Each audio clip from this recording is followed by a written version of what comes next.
We live. Hello, We hello, live? hello. Welcome, Think welcome, so. everybody. Welcome. It is I gotta. February 2nd to the Photography and Friends live stream. We are so excited today because we have a special guest, Anthony Hurren, who's here coming all the way across the pond from the UK, and we're going to be talking about all kinds of things with photography. Um, but let us know if you are listening, where you're tuning in from, and let us know what camera you are using right now. Always one of Yeah. our favorite questions to ask. Gotta And know what cameras we're using. Anthony, you can see. Can you see the comments like Will and Sam if they start popping in? There's only one so far, but Yeah. on The the comments screen, on the Ecamm, but I also Oh have yeah, yeah. Let's the YouTube click channel on that. pulled up. you don't have to pay I attention see to it. them. I Yep. just wanted to see. So, um, hello, Vinay from India. What's up? Almost Denise, midnight in nice India. to have you here. Quick updates before we get into just a casual conversation with Anthony. So this week's photo friend challenge is cityscapes. So you still have time to do your cityscapes, and we're not going to be reviewing those photos this week during the live stream. We'll be talking about that next week. And a reminder that you can now join the Plus community for free. It's at photographyandfriends.com/plus. That's where you can join us, continue the conversation offline, and post your photos for this week's challenge. Lots of people coming in live. Bob, hello. Thanks for being here. We got Adam Serbia in the from house. Plymouth, UK. UK. Ian. Yeah. And shout out to Bob and Ian and a few of our other members who have joined us and are our monthly supporters. So thank you to John, Rachel, Bob, Ian, and Kenneth for hopping on this in the past week. Thank you. And we really appreciate that. You can become a supporter over on Plus for $5 a month to support what we do. But let's just hop straight to it. Anthony, how is it going? Tell us a little bit Hi about guys, nice to where meet you you all. are from and Yeah.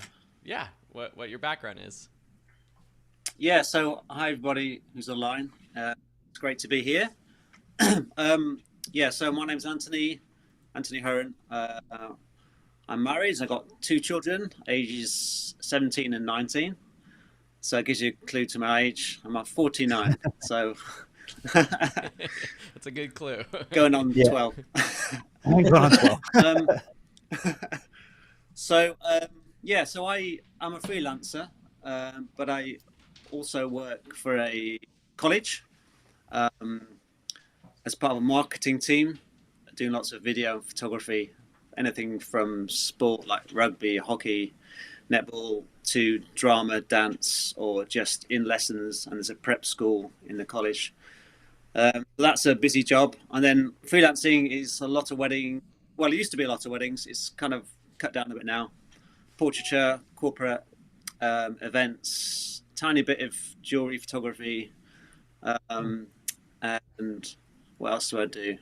Oh yes, of course. But my big passion is probably wildlife photography. So I don't have much money that way, but when I got free time, I get out there with the long lenses and dress in camouflage, sit there for hours waiting for nothing. But yeah, I get some nice shots and wildlife as well. But that's probably me. I was born in north of England, in Yorkshire. Graduated photography back when it was film, before digital. Moved down to London, all ambitious, but didn't know anybody, so I didn't get much work. Trained as a fitness, trained as a fitness trainer because I was well into sport, and had a few little freelance jobs, but it's very, very dry. I also started working for a church, like youth work and a voluntary year. And after 3 years of working for the church, along with fitness training, I kind of picked up my camera again and started doing a lot of wedding photography. Being in the church, I had a lot of friends who were getting married, that kind of thing. And it gradually built and built. Then it diversified to a bit of corporate and portraiture.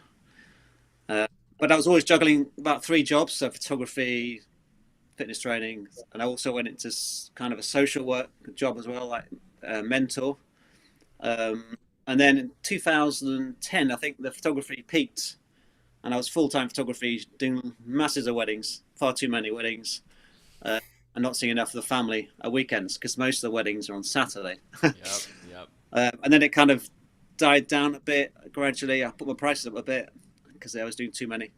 And then I actually started working for a church as part of a comms team, a lot of video photography alongside my business. And then my business died down a bit more. And then I took on a school in London as part of the comms team, video photography. Then I moved down south to a place called Worthing, which is near Brighton. I couldn't travel to London so much, so I gave up the London school one and found this college I work at now called Seaford College, in amazing grounds, beautiful grounds, lots of wildlife there as well as everything else I can do. And then I freelance. So it's now two things. So working for Seaford College, photography and video, and freelancing in between. And that's where I am now. I hope that's a good intro. Yeah, Great. I mean, that's a lot of stuff. Yeah, that's amazing. And a lot of stuff. if people have questions you want us to ask Anthony, feel free to post them in the chat. You know, if you have questions or comments, just post them in the chat over on the YouTube page if you're watching that, and we'll try to get those to Anthony.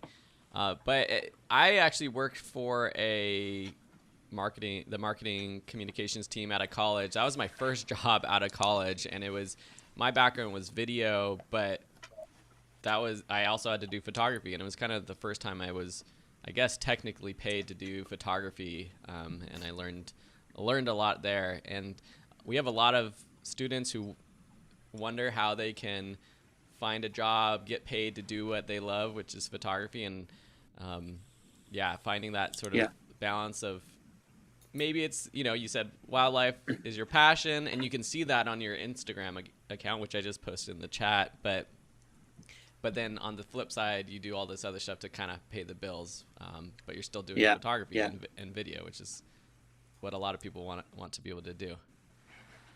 Yeah.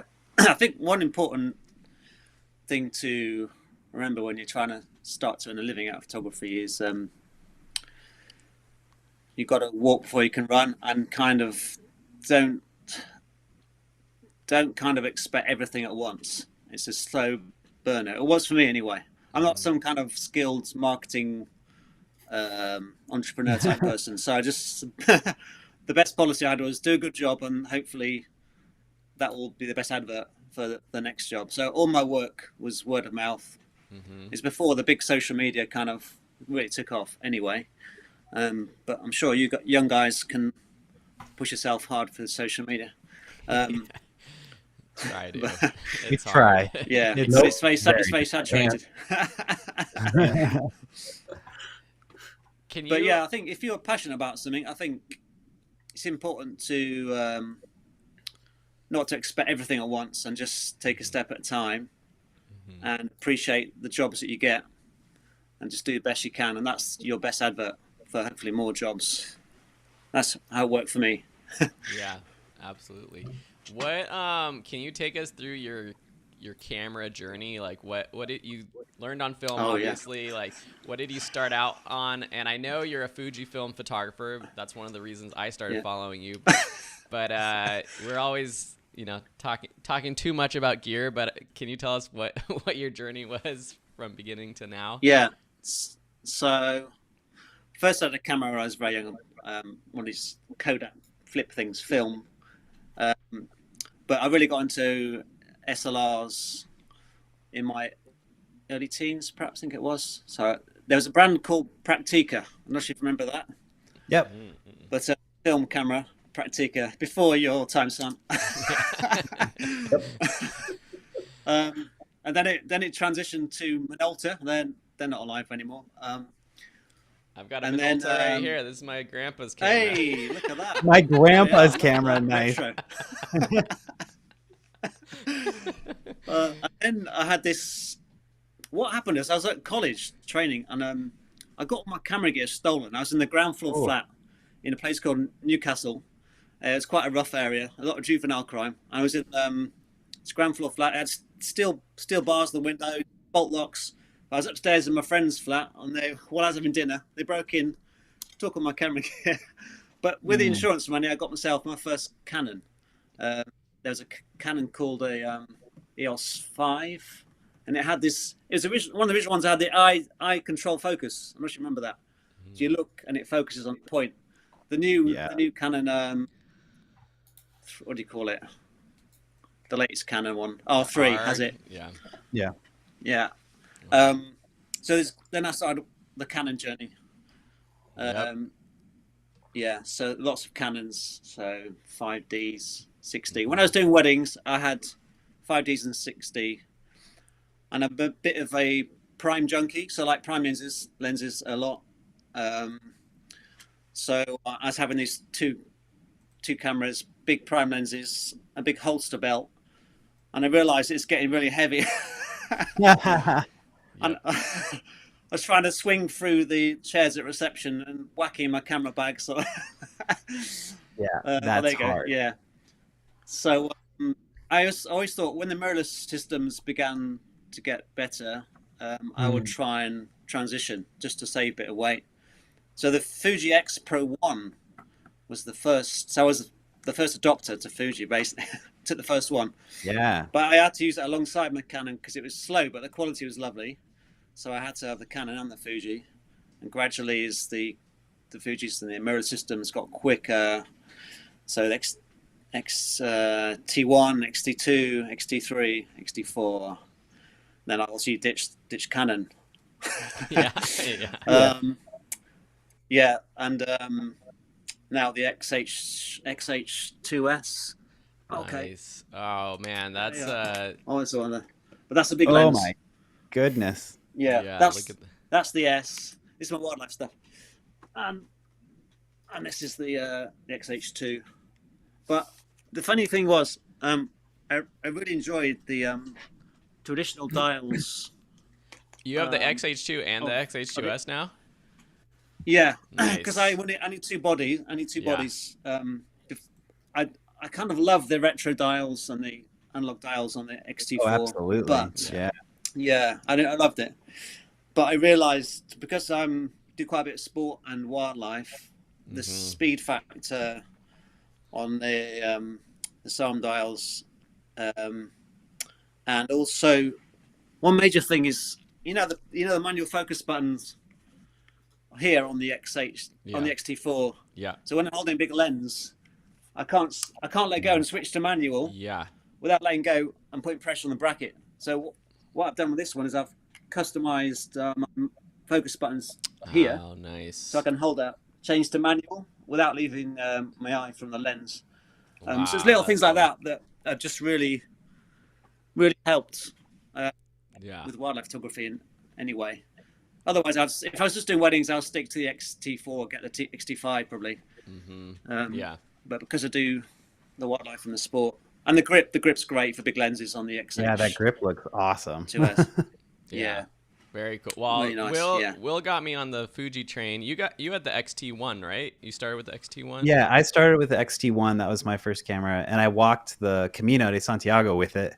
And after that, I just realized it was a tank. I was shooting weddings with it, and then went XT2, and then XT3, and then unfortunately I left Fuji. But those cameras were still great while I was using them. And I got Phil to commit. Yeah. I'm all XT or Fuji now, and I have too many lenses to switch. But I am on the XT4, and I have the XT2 still, which I use as like a webcam. But I'm wondering about the XH2. What would be the best combo for me, like the XH2 or the XH2S? But which one's the bigger sensor? The same size sensor, resolution. XH2 is 40 megapixel. Yeah. The XH2S is 26, but it's stacked, so it's very quick readout. So the video rolling shutters almost zero. And also panning, that kind of stuff. I think we're about to get a flood of stacked sensors. I think getting really technical, but I think that's going to be the next big wave of faster autofocus, better rolling shutter, all that kind of stuff. It seems like that's going to be big. While we're on this like topic real quick, it's a question we get all the time, and I feel like I've always been able to answer it, but since I've left Fuji, I am not an authority on it as much anymore. But the whole like full frame versus cropped, but you working as a professional using a cropped sensor camera, and I mean, you looked at your wedding photos; they're phenomenal. Yeah, Like I'll bring up some of how, your wildlife stuff too. and even the wildlife stuff, like how did I mean, crop sensor is clearly fine. Like, do you feel like you're ever held back by that sensor size, or do you wish you had full frame, or like, It's a good where you're question. landing? Yeah, I think back when the Fuji X Pro 1 came out, I was a bit nervous about going to crop sensor. And the technology back then, it was, the X Pro 1 was good, but you probably a stop or two less better in low light. For sure. But for me, it's a compromise really. I didn't want huge lenses, and I think on a full frame body, on the small bodies nowadays, the design of the lenses for like a 1.4 lens prime, say, they're just so big. But with a Fuji an APS-C sensor, the lens is still pretty small. It's a nice proportion. Right. But I think, you might lose a stop of noise difference, but a stop can be easily made up, if you're using a 1.4 lens or something, or and I don't feel held back at all by APS-C. That's great. Have you felt, I don't know if it's more of a feeling or not, but have you felt the difference between the 40 megapixels and the 26 megapixel sensors on the new Fuji? I'm still trying to figure that out now, because I've been shooting both. There's not a huge difference. Yeah. But I think, for example, the XH2 is going to be a bit slower to focus, so I'll use it on slightly slower moving animals if I'm doing wildlife, like perch birds rather than birds in flight. Or, it's perfectly fast enough for weddings, that kind of thing. And I've actually got birds in flight with it as well, so it can get birds in flight. But the XH2S, it's got a higher hit rate. But I need to do a proper side-by-side comparison in terms of the resolution difference. Yeah. When you click in 100% on Lightroom, it zooms in more because it's a bigger file. So I need to do a controlled zoom in rather than zooming in more, because you don't see different. Right. Well, yeah, I was wondering, even when I took out my camera, I was trying to get some hummingbirds, and I have the 100 to 400. Like, honestly, even with that, I was like, I wish I could. I think I was close to 400, but I still wasn't that close. And I tried to bump up, crop in, and it was fine. But I was wondering if the 40 megapixels would have made a huge difference or not. But it would have made some. Yeah. But I tell you, the best solution for me has been this lens here. This is the 150-600. Oh wow! Fuji's new lens. Oh, cool. It's only an f8, but it's a variable aperture. But the extra 200mm reach for small birds has been just amazing. The difference, you may be an f8, but because you're that bit closer, the quality is better. So it kind of balances itself out. Yeah. But this has been phenomenal for small birds and wildlife, just being at a more comfortable distance to work with animals. So that's a definite recommendation. That one. Yeah, nice. I mean, it seems like, because one of the biggest questions we always get is like, which is the camera I should get, kind of thing. And being someone that does wildlife, also does events, also does things for the school and whatnot, and you've done weddings. But then you were talking about how you've customized on one of them, like the manual focus button you've put there, and you have one for this, and the stack sensors, faster autofocus, so you use it for these things. Like, through your experience, is it just knowing the camera, or is it that you have the new fancy camera? Like, how much of that plays into your work? Both. Yeah, so the one big thing I had to get used to was going from the analog Fuji X-T4 dials to the Psalm dial, and it took me a while. But there's more to think about. But you see all these custom function buttons on this one, for example. There's seven custom functions. Oh, So wow. there's more to remember. But once it's in your head, it's very quick. So custom 1 is birds in flight. So it selects bird detect focus, high frame rate, and what else? Continuous focus. So I can quickly snap to it. If I'm walking with this, birds in flight, grab. Custom 2 is mammals. So it's got mammal detect, detect focus. Slightly slower shutter speed. Custom 3 is actually weddings. So people on the Nice. continuous. Custom 4 is kind of static portraits. One, the single shot focus. Then I go into video. So I think it's set to 25p video, 60p, 120p for all 4K. So it's just a really quick way. There's more to remember, but once you get in your head, it's so much quicker to work that way. Although I do miss the retro dials. That's such a great example of new using camera custom settings. That's new great. camera is huge, especially things like weddings. Actually, it's funny, weddings and wildlife, kind of polar opposites, but actually there's a lot of similarities. Yeah. to You working can't in beat space. that moment. Yeah, it is. You go from inside a dark church, suddenly you're outside into bright sunlight. And since using mirrorless, I'm using fully manual. When I was on DSLRs, I was operating on aperture priority, but because I see my exposure now live through my EVF, manual is so much easier. So I'm always on manual, so I can quickly rank things up. When I go outside from a dark church into the outside. But yeah, it's thinking ahead is when you do weddings, you always think the next stage ahead, and it's very similar to wildlife actually.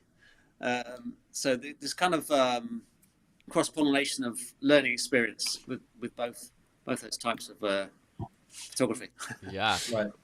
We have a question, kind of continuing to dive into the wildlife. Vinay asked, can you share an exciting moment you experienced while doing wildlife photography? Is there anything that stands out to you? There's lots. Should I tell you my first? Because when I was a kid, I always loved the wildlife photography. Didn't have the right gear or didn't know how to do it. I got this thing called BBC Wildlife magazine. I used to get every month. My first kind of project was to try and get a picture of a kingfisher. I was probably 16 or 15, but I only had like this college camera and about 105mm lens. And I'd seen where this bird kind of flew through the woods along the river and landed on this kind of perch. So the first day I thought I'd try my luck, get down there, covered myself with some netting, lay down on my belly. I can't remember many hours. I think I was there for about 4 or 5 hours. Anyway, the first time it just flew past. Day 2, again I was there for about 4 or 5 hours. Kind of hit the branch, then flew off again. Missed it. Yeah. Day 3, day 3 was very similar. I think it's a bit of a blur now, but the fourth, I think it was the 4th day. I kind of knew this kingfisher seemed to work its way down the riverbank at a certain time of day. So I was there for 2 hours this time, not so bad. But suddenly having this kingfisher, this is quite short length for wildlife photography, only about 3 meters in front of me. Suddenly in my viewfinder, this is shooting film, by the way. I'm kind of shaking because it's right in front of me. I'm trying to keep back. I can't believe it's actually in my lens. I snapped a few shots. It's like it's a spiritual moment. Yeah. It was incredible. I'm not. I mean, they're beautiful birds, and to be that close to it, that was probably my biggest memory. That's amazing. To get a nice picture. That was. I can't even imagine how much harder it would have been on film. To know what you just captured. I'm gonna pull up the kingfisher photo you were talking about with us before the call. So this is a newer photo. And I see it's on was this the Fuji 200mm lens? Yeah, so I was working from my hide. This was you have to do a lot of research sometimes to get these kind of shots, see where the animal's fishing. And I actually joined an angling club so I could sit by a river and park in this field because otherwise I wasn't allowed on the property. So I joined an angling club so I could actually set his hide up. The first couple of days I had a very similar experience. I think it flew past. The second day landed on the branch and flew off. I missed a shot. I think it was the third day on this one, or the third attempt. Sorry, it wasn't 3 days in a row. And this is a river called the River Ada, and it's tidal. So because I'm near the sea, it kind of changes. And unbeknownst to me, I'm waiting in the hide, and I forgot about the rising river, and it's gradually rising at my feet. And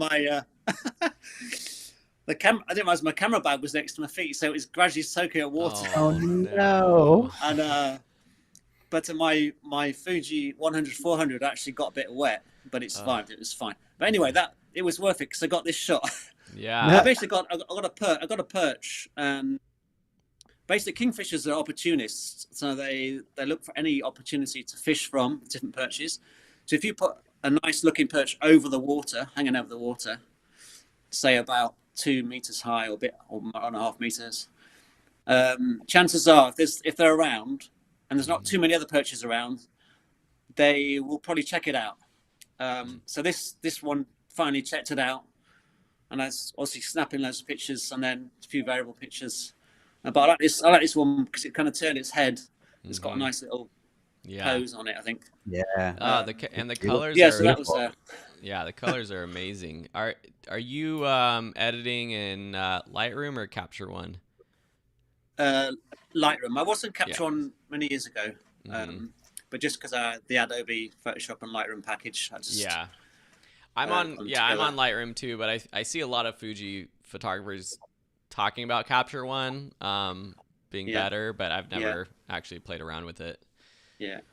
So I think it's meant to be a tiny bit better, which really pixel peep in terms of the look. But to be honest, Will or Sam, do you have any questions? Or I was just gonna ask, like, I mean, it sounds like with your wildlife photography, you have a lot of like experience, kind of knowing where to go. Obviously, a lot of patience going back to a location, standing there for hours. But like for someone who wants to get into wildlife photography, what advice do you have to kind of get started, or best tips, I guess? Yeah. With wildlife photography, it's not always waiting for hours. One really nice part of wildlife photography is just going for walks with your camera. So finding a nice wild area, and say if you've got like a zoom lens like this one with a fairly good reach, just go for walks, exploring different areas where you live, where there's nature, and then you get to see different animals, birds, mammals, and see where they hang out. And sometimes you get opportunities to get great pictures just while you're walking. A lot of my recent posts have been that. What is good to have is I have some camouflage, like a poncho. Oh, maybe I can get it out. Yeah. I'll show you. In my camera bag. There's a company called Tragopan. I do this. It's kind of almost like a ghillie suit, but it's like a poncho thing. You just pull over. So you pull over your head. So I wear that thing over my head. It's got like a hood thing there. Yeah. Wow. I stick it in the bag. So when I get to an area like a woodland area, or I know it's quiet, not many people around, I suddenly start walking like a sloth.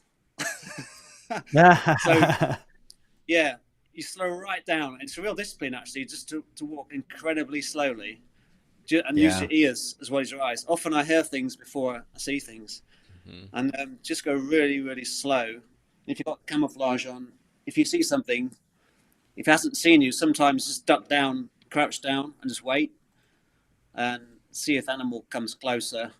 Obviously, with wildlife photography, the animal comes first, so you've got to make sure you're respecting the animal and not kind of mistreating it in any way. So often it's best to kind of go slow and wait, pause, look around, go again. And it's quite nice because you get to walk at a different pace than perhaps you would in the city or in town, and it's actually quite therapeutic. Yeah. But that's my approach. But just be willing to not get any pictures. So the expectations, you manage your expectations and say, okay, I'm going out for a nice day out. I'm going to explore this area. I may not get any pictures, or may get some rubbish pictures. And just enjoy the day out. I think that's the best way to start, because it is really hard to get the quality pictures. It takes, a lot of misses to get the hits. That's great. But yeah, perseverance and patience definitely needed. Are there? Yeah, the patience level. Yeah. You can learn patience though. Are there certain like settings, like apertures or basic shutter speed, like settings you use? I know on the Fuji, there's, you were talking about like the different animal tracking, focus options, but general like rules of thumb to keep in mind. Yeah, I mean, obviously shooting a bird in flight is very different to shooting at, say, a hare that sat still, or even a bird that's perched. So when you're walking with your camera, always have that in mind when you're looking around. If you see a bird in flight, you need to rank up the shutter speed depending on the size of the bird. So if it's a huge eagle or something, you might get away with thousandths of a second or 1,500th of a second in flight. And it depends on what the light's doing. So that owl there, that was very low light. I think I was probably about 1,500th or 1,200th of a second. Wow. So yeah, any smaller birds go quicker. So if you went in flight, you can even faster, 2,000, 2,500th. But it all depends on what light you've got. But a bird perching, like for that one, you could drop it even down to 250th, 350th, as long as it's not moving too much. You rattle loads of pictures off. Best thing is to, if you're limited for light, and it's a perched bird, is to rattle loads of shots off. You get some blurry movement ones, but somewhere the bird has been really still, and you'll still get some nice shots, hopefully. And then obviously you have to push the ISO up sometimes, just because often the action happens when the light drops. Mammals, mammals like deer, you can get away with 250th a second sometimes. If you've got image stabilizer or stabilized sensor, and you're kind of steadying yourself well, they often look at you and stay still, so you can get away with slow shutters with some mammals, which is great, because then you can drop by. So that's awesome. Very cool. Man, I want to go out and try some wildlife photography now. Do you have like a specific good way to practice is going to a park? Parks with lots of birds around. They're used to people. That's a really good place to practice. That definitely get yourself in a park where there's lakes and ducks and things, and just get practicing, and then try out in the wild. Do you have a specific time of day that you like shooting in, and is it dependent more on the light or more on the animal, per se? I guess because like they have different times that they're out, but also like the lighting is different, right? Yeah, so everyone generally loves morning and evening light, and that is usually the most active time for animals too. That makes sense. So and obviously the challenge is the light's lower, so you're trying to do birds in flight. It's a bit tricky sometimes. But yeah, so I'll get out early if I can, but sometimes I drop my wife to work, so I can't get there too early. So yeah, mornings and evenings are fantastic. But if it's midday and there's not harsh sunlight and it's a nice bank of cloud, there's a nice soft light, you can get a lot of good stuff as well.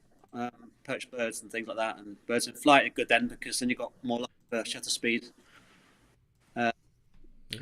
It depends on the species and the light levels, definitely. We have a question from Shutterbug Denise. What dangers / precautions do you have to keep in mind for wildlife photography? And while Anthony thinks about this, I'm going to post the link again to Anthony's Instagram account. Go ahead and everyone give Anthony a follow as a thank you for being here and sharing his time and thoughts, and also hit that like button for the video you're watching. But also, if you have any other questions, pop them into the chat right now. Great, good question there, Denise. The first thing is obviously the welfare of the animal definitely comes first, and animals are so sensitive. Like the vision, especially birds, incredible vision. It's very hard actually to get pictures without them seeing you. But just respecting the animal, respecting its kind of circle of fear in terms of not getting too close if you need to, if you don't need to, is the first rule really. There's a lot on the internet about unethical wildlife photography, and it's not good. It's a bad practice out there. Yeah. So yeah, definitely respect animals first. And I think in terms of dangers, so in the UK we haven't got many dangerous mammals, apart from if you go to Richmond Park in London, there's some red deer. If you go to photograph the stags in rutting season, you've got to be a bit careful because people get very close, sometimes too close in rutting season. But I think just seeing the animal, say it's a mammal, just going really slow, like I said before, just gauge its senses. So if its ears are pricking up and it's kind of a bit startled, or this fox. So I love I that used to live picture. in London. Yeah, it's probably the best fox picture I've got, I think. In London, I was South East London. There's a lot of urban foxes around, but I found a local field where I went to try and get pictures of fox cubs, but I didn't get any. And I came home and I heard this screeching in the back garden, in my neighbour's garden. After failing to get fox cubs in the countryside, neighbour's garden, there was fox cubs over the fence. And I kind of, without any wildlife gear, just my big lens, in my slippers or sliders, crept down the garden, sat there waiting and watching these two cubs playing around this tree. Oh my gosh. And I had the 200 f2, so this is great in low light. It's dusk, but I had it on, I think I had it on f2 actually. Mm-hmm. So me and my wife just watched these foxes playing in this lovely kind of green environment. It was just perfect. Then it looked at me and then carried on playing. So it was perfectly happy. Yeah. And used to people, right? Yeah. Wow. It's a photo I dream of taking. Yeah, that's great. So cool. Someone asked from Facebook, any advice for beginners with learning photography? If you have, I'm not exactly sure, but I'll try to. I'm imagining you're asking like, how do you learn photography as a beginner? Was there anything that you did, Anthony, to learn? Anything that really helped you out? Was it just getting out there and practicing? Was there inspiration? I don't know. Yeah.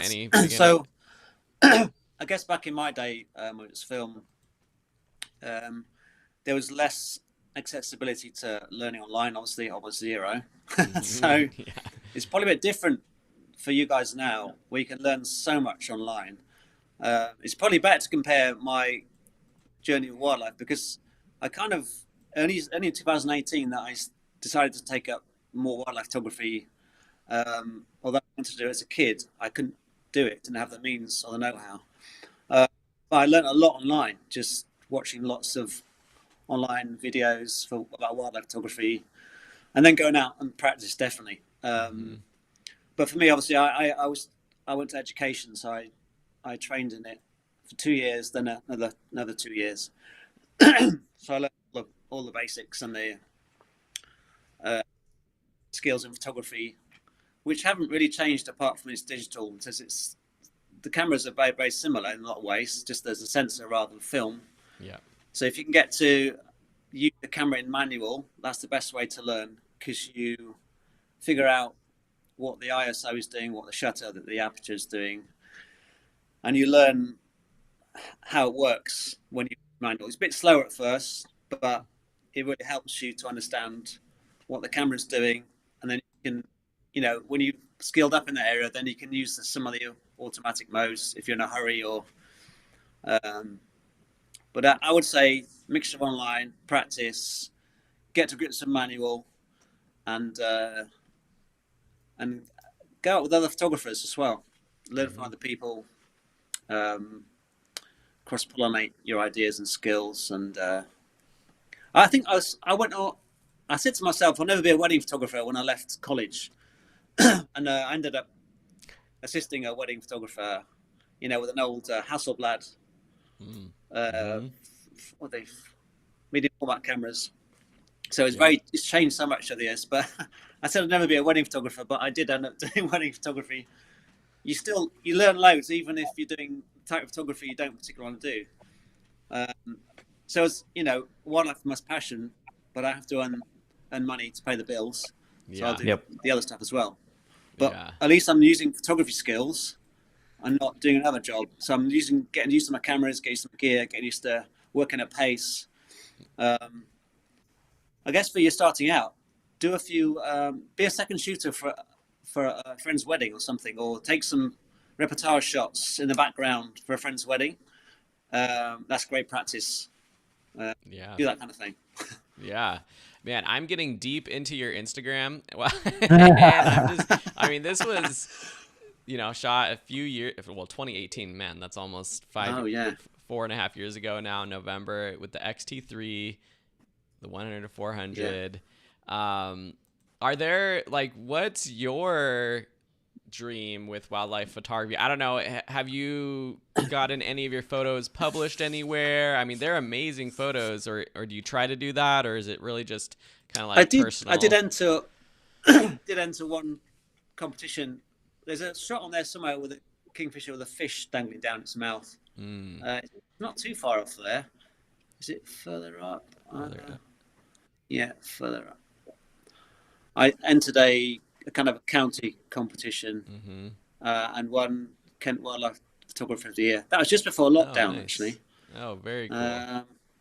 There it is. You see the fish, the kingfisher? Oh my gosh, that's amazing! Oh, wow. That is that's cool. I mean, it's quite a strong light, quite a harsh light, but it's quite nice to have the fish in its mouth. So I only enter competitions when I've got something I think might have a chance of winning something. But I'm my own worst critic.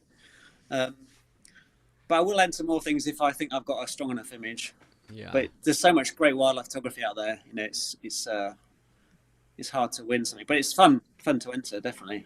Yeah, I mean, and it's just like, it's like anything. Like people are always wondering, like, should I get the latest, greatest camera or whatever? But I mean, you shot this on the XH1 100 to 400. It's a great camera. I mean, but it's probably you could get a freaking good deal on an XH1 right now, or an XT4 or XT3 or whatever. And the lenses are expensive too, but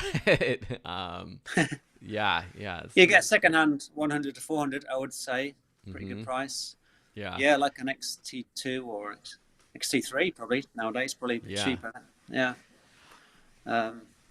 Sam or Will, you got any other questions? I got more, but you guys got anything? Will? I mean, the daytime question for me and do you use a mechanical or electronic shutter, or do you go back and forth, or is that sort of specific to what you're shooting? I guess with animals. With wildlife, I've been using electronic shutter mostly because it's completely silent. Right. Also now with the new XH2S, it's crazy 40 frames a second. Wild. I drop it to 30 frames a second. I drop it to 30 though because 40 is just too much. 40 is just too much, huh? Yeah. And I use mechanical on my XH2 a bit more because it suffers more from a loose shutter. Although that shot of the owl you saw, that was with electronic shutter and it seemed to be fine. But yeah, when I'm doing weddings, that kind of thing, I tend to be on mechanical shutter. Sometimes, because you get banding with certain lights and things. I think electronic shutter is suffers a bit, so don't get caught out with dodgy lights. Yeah, and if you're using flash, I don't use mechanical shutter. Yeah. But then electronic sport, anything fast, I often use the electronic shutter most of the time. And then as a follow-up, oh, sorry, go ahead, Sam. No, go ahead. You have a follow-up. It was just follow-up, like when we're talking about mechanical, do you still ever shoot film? Like, are you still out there ever trying to do the same thing at all? No, I don't. I think partly because the cost. Yeah. Because the kind of photography I'm doing. The kind of photography I'm doing. If I was doing like retro street photography, that kind of thing, or jazz photography, or I don't know, I probably would like to go with film. My nephew does. He loves that kind of thing. He shoots film. It is fun. It's more romantic, definitely, because you never know what you're going to get until you get the film back. Yeah. But yeah, just the money wise. I was kind of curious because like I love landscape photography, and to some degree, I think how you've talked about wildlife photography, you sort of do it for yourself more than anything. You're not necessarily, making a full living off of that. And I feel like a lot of people we get in our group are trying to take that step into being a professional photographer. But I was curious if you had a perspective of how much, because it sounds like you did a lot of weddings and you're kind of like, okay, I did weddings, I'm okay now. You have a job in which you do photography as well. How important is the photography for yourself? Because all your Instagram is mostly the wildlife stuff. How much, is there importance there of a balance between the work versus the fun stuff, I guess? Or do the two feed each other in some way for you? Yeah. So the Instagram is all wildlife because I kind of that is a real passion of mine, as you can tell. But I think the wildlife photography is really important for me in terms of I'm a bit of an outdoors person. I lived in London for about 20 years, and I think my friends noticed when I was outside, I would suddenly come alive. And I'd forgotten that I was an outdoors person because I lived in Yorkshire, obviously, before that in North England. Yeah. And I realised, oh yeah, I am an outdoors person. And so for me, mental health is a big thing nowadays. But for me, getting out in nature with a camera is just excellent. It's just really,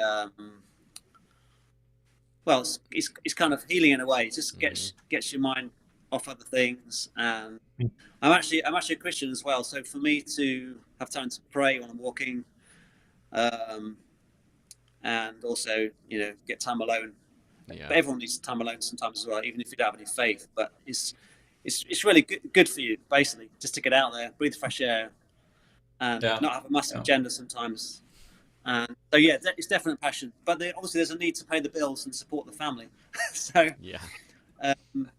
with the weddings and everything else, it's all been word of mouth. So I haven't really pushed hard. It's probably why weddings have died down a bit over the years.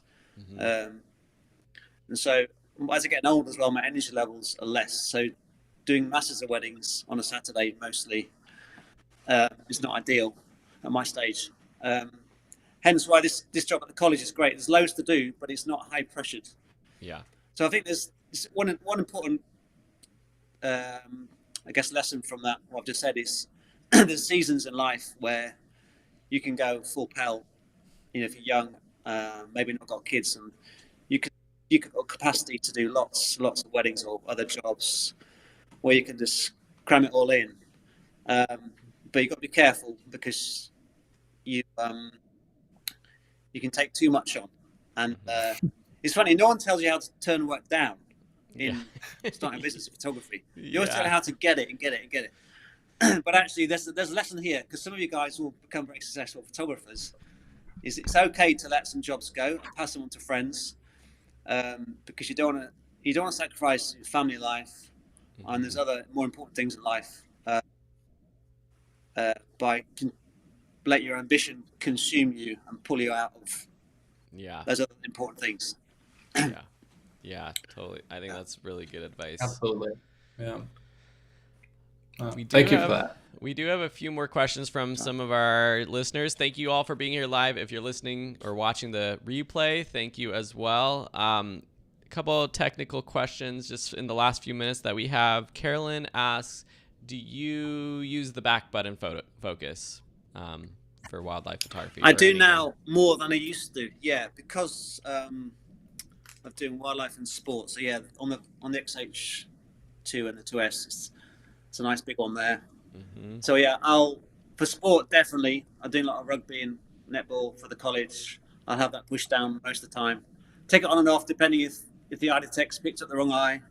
I have to get the next person. Or yeah, that's been really handy. And for birds in flight as well. Yeah. But I don't disable that one because sometimes I find if I'm shooting from the hip or from the flip screen for something else, I can't reach the back button. I might just be shooting a wildlife with a flip screen. I need to be able to choose the top button and not the back. Yeah. Got it. Cool. Let's see. Denise asks, does the shutter speed 250 versus 1/2000th influence aperture and color and other variables?